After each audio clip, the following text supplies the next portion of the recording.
Izerdi Patxetaneko zaleo, dakizuen moduan, asteazken honetan, Sadarretik, Osasuna eta Atletiken norgehiagoka izango dugu Errege Kopako finalerdiak, eta Izerdi Patxetanen partidua aztertu eta giroa ere aztertu nahi dugu. Bertatik eta bertarako.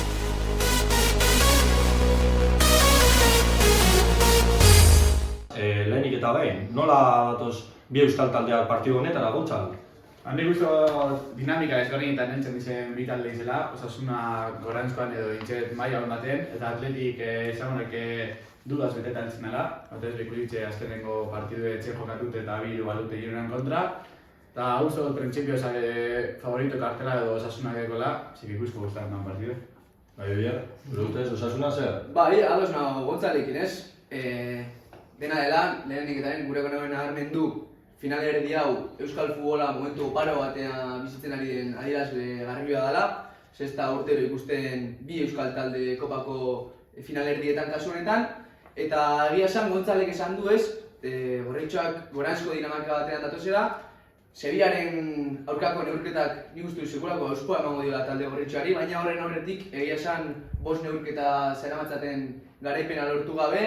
Eta ez dakit horrek zenbateraino baldintzatu lezakeen talde gorritxoa ez, pixkanaka aurretik lesionatutako zeuzkan jokalariak berreskuratzen ari dira, horrek ere plus bat emango dio neurketari begira, eta 9 aurrera Sadarren dena lehiatzear. Eta lesionatuta zeuden hanbait jokalari berreskuratuko ditu Osasunak, zein izan diteke omaikakoa, partidurako? Esan behar da Ruben Peña oraindik ez dela deialdian sartuko, Sevillaren aurka esaterako Ruben García ere baja izan zen iskiotibialetan izandako arazo batzuengatik. Hau dena kontuan hartuta eta nik uste dut Sevillaren aurka egindako aldaketen ondorien. Nik uste dut talde amaikakoa Sergio Herrera hasiko dela ATP-an, eskuinetik seguraski azken jardunaldietan jokatzen dabilen Moncayola, erdian David eta Unai, ezker hegalean defentsan seguraski Juan Cruz, zelai erdia Lucas Torro funtsezkoa da talde honetan, bere aurretik Aimar Gomez eta Moi Gomez taldeari futbolean jokatzeko, eskuin hegalean Tximi Abila, ezker hegalean agian Ezabde, eta aurrean golerako Budimir Kroaziarra. Talde ofentsibo bat hartuko Jagoak, Bai, nik uste dut Jagoaren eta Osasunaren beharrezkoa duela futbolean jokatzeko baloia, ez? Eta nik uste dut neurketaren zati handienetariko bat Atletiki baloia kentzea izango dela, eta horretarako norrobe zelai erdian Moi Gomez eta Aimar Gomez baino.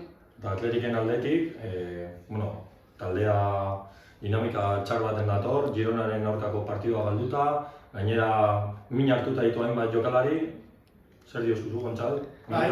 Esan behar da, bi hau azteren ez gabiltzala grabatzen, eta beraz oraindik duda asko daude. Ez dago ezer konfirmatuta, ikusi beharko da hurrengo orduetan nola joa zen lesio horiek, ea zema jokalari berreskuratuko dituen Ernesto Alderdek, baina uste dut amaikakoa Ernestoren tokian jarrita izango dela ATP-an Julen Zabala izango da. Defentsan dauko lerro bat Bibian eta Giraiekin, ikuste dut Girai biziko dela. Ezkerreko egalean Juri hongo da, eskuinean Oskar Emanrose jokatuko du segurenik hasieratik. Erdian orain hontan ere etxetik kanpo Valverde pivote bi jarriko dituela uste dut, Bezga eta Dani Gartzerekin. Engantzelan eta noian Sanzet ibiliko da, eta goian atakerako ezkerretik uste dut Berenguer izango dela, eskuinean uste dut Nico Williams ibitziko dela, eta goian Iñaki Williams. Eta jokoari begira, zuk esan duzu, Osasunaren helburuetako bat, edo partidua irabazi nahi badu egin beharrekoetako bat, Atletiki baloia kentzea dela. Nola uste duzu jokatuko duela Osasunak eta zein izango da Jagoaren ideia? Bai, aurten denboraldian zer ere ikusi dugu, ez? Osasunak baloia ez daukanean, Osasunak sufritu egiten du. Eta hortaz, helburuetako bat, baloia mantentzea izango da, batik bat, Atletiken trantsizio azkarrak saihesteko. Era honetara, gaina ikusi da, Osasunak talde oso motza daukala, eta baloia mantenduz gero, normalean, neurketa amaieretara, fisikoki are eta heltzen da. Esan du Gontzalek esan duen bezala, Dani García eta Bezga Euskarri gisa hasiera batean ematen du planteamendu defentsiboago bat izan litekeela.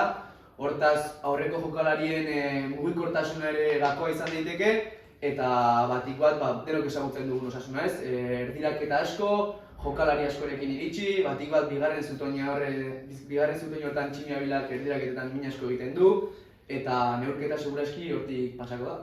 Bueno, eta Atletiki baloia kentzea ez asko gustatuko, batik bat, Berenguer, Sanzen, Muniain, bezalako jokalariei baloia ukitzea gustatzen zaieta. Baina Atletikek ere baloi gabe lan egiten du eta ez aiola baloia sedukitzea, ez, Gontzal? Suposatuz komentatu dugun amaikako atalako dela Ernestok, nik ez dut ez dela plan txarra, jokatzea Dani Garcia eta Bezgarekin, baloi asko ez dute dituzte, Bezga txartu ez banago da Espainiako Ligako bigarrena gehien ostuten duena Areilaren zelai zati horretan, eta baloi horrek ostu, eta goian Berenguer, Nico Williams eta Iñaki Williams badituzu, joko vertikala egiteko aukera duzu, bandetan ere jente agina dago, eta alderik ekostu, eta porteria bilatzen badu guztu bera aukerak izango ditula. Hala ere guztu dela talde bat baloi gabe ez dela oso ondo aurkitzen, baina esan daiteke aurton Atletik defentsan nahiko ondo dagoela, bideandari erailtzen badira biak oso sendo daude atzean, eta Julen Agirrezabalagaren laguntzarekin eta taldea ondo badagoen defentsan eta baloi atatzerakoan faio alderik ez badagoen nik uste dut Atletik, izan daitekeela defentsiboki jokatzean ere gustura aurkituko dela eta izango ditela bere aukerak, bai jakin da nik uste dut Ernestok oso argi daukala Osasunak nola jokatzen duen, Osasunak etxean baloia nahi du, eta nik uste dut Atletikek ez duela arazi izango baloi bat jokatzeko, eta Osasunari aurre egiteko plano zarri bat aterako duela. Asteazkeneko partidua sadarren da, eta Atletikek etxetik kanpo gabezia asko erakusten ditu. Zein izango zen Atletikentzat emaitza on bat, jakinda, buelta San Mamesen izango dela. Emaitza on bat argi dago, finalerdiak dira eta irabazi egin behar da. Osasunak etxetik kanpo badakizu San Mamesen lan asko egin beharko duzula hauek irabazteko, eta nik uste dut partida bila joan beharko dela. Eredu argi bat, Valentzia Mazatakoa, Atletikek galtzen hasten da, baina hala ere oso argi dauka nola jokatu behar zuen, baloia ostu, Nico Williamsen eta bandetako velozitatea aprobetxatuz, eta nik uste dut plan antzerako izango dela. Emaitza, irabaztea, enpate bat ondo legoke, ikusi beharko da partida nola doan, zeinek izaten dituen aukera gehiago, zein dagoen gusturago, nik uste dut irabazi egin behar dela, eta enpata ere izan daiteko nahi izatea, baina finalerdiak dira eta Sabamesera emaitza on batera aldozatu zen, lanaren zati handi bat egin legoke. Bueno, aldez aurretik jakin dezakegu Sadar lepoz egongo dela, bukuru betea, horrekin garaipenaren bila joan beharko da, ez? Bai, egia esan, Sadarrek beti bezala erantzun egin du, kasu honetan ez da sarrerarik gelditzen, eta Gontzalek esan duenarekin horren harira, esan du nola ez, Atletikek nahiz eta atzetik markagailuan hasi, badaukala ez, neurketari ez diola inoiz aurpegiratzen, eta Osasunari nik uste zerbait antzerakoa gertatzen zaiola, eta alde horretatik nik uste dut talde oso antzerakoa direla ez, bi talde oso lehiakor dira, non bigarren baloiak eskuratzen oso abilak diren, oso intentsuak, disputetan oso gogorrak, ligan esango nuke fisikoki maila altuenetan daudenetakoak, eta lehenengo partida Sadarren izan da, temperatura oso altua izango neurketan hori garbi dago. Bueno, eta zein da zuen porra partidurako? Bueno, nik esan dut, nik uste dut 2-batekoa izango dugula lehen partidan, eta bueltan, agian bideo ere egingo dugu, baina bueltan empatetxo bat San Mamesen aurten lehen bueltan ikusien bezala, eta finalera Sevillara. Nik uste dut Sadarren 1-batekoa lortuko dela Atletikek, batez ere ikusita hori. Zein uste dudan izango dela partidaren estrategia eta Atletiken bi esiak eta desgaitasunak ikusita, nik uste dut 1-batekoa izan daitekeela aukera ondo. Eta bueltarako? Bueltarako Sabamesen betira ziri bat eta guzti baita. Bueno, Izarde Patxeteneko saleo, hau izan da guztia, garrantzitsuena eta denok espero duguna Euskal Futbolak izugarrizko jaia bizitzea asteazkenean, eta ea Sadarren Euskal giroak irabazten duen. Oida, Osasuna!